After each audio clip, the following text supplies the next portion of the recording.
The world begins a new week in the COVID-19 era, and the global death count has reached 250,000. That includes 68,000 in the United States. Meanwhile, state by state, the country is taking more steps toward reopening. Stephanie Sy begins our coverage.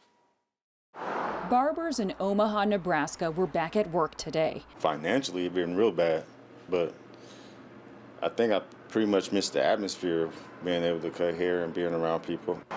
The state is further easing restrictions on some of the businesses shuttered by the pandemic. Owners say it's a positive step toward a new normal. We'll be doing appointments only, because we can only have 10 people in the shop at once. The new wave of reopenings has come amid a push and pull across the country on when and how to resume public life. California Governor Gavin Newsom said some retailers in his state could resume doing business this week.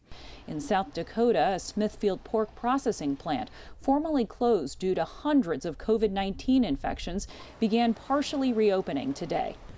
And Boston was the scene of the latest protest demanding that officials drop restrictions as hundreds gathered outside the state capitol building.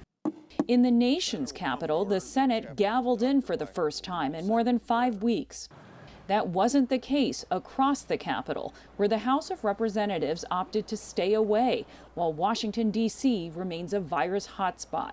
Over the weekend, Senate Majority Leader Mitch McConnell and House Speaker Nancy Pelosi declined the Trump administration's offer to provide the rapid testing being used to screen visitors at the White House. In a rare joint statement, they said those resources should go to frontline workers, where they can do the most good the most quickly.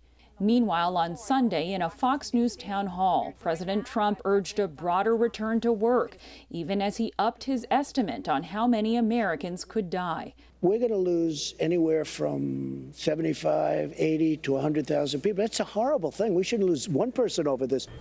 And the New York Times reported today that internal administration documents now project the toll could nearly double by June, with about 3,000 deaths a day.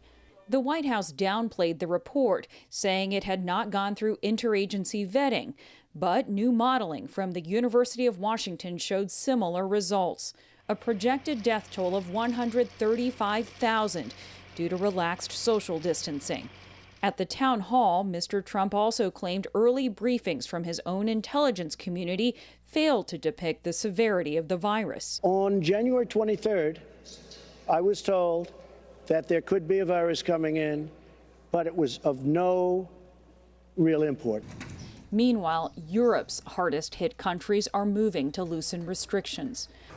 Small businesses in Spain opened their doors to customers today, but owners like Susana Puebla at this nail salon in Madrid said it is far from business as usual. It is not the same.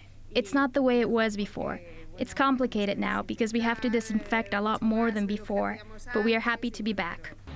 And in Italy, nearly 4.5 million people returned to work in certain industries as the country logged its lowest new death count since the lockdown began in March. It's a different story in Russia, where infections spiked by more than 10,000 in the past 24 hours, bringing the total tally to double what it was last week. The world remains on guard. And amid a global hunt for a vaccine, leaders from Saudi Arabia to the European Union joined a virtual summit to pledge billions for research. The Trump administration decided not to take part. For the PBS NewsHour, I'm Stephanie Sy.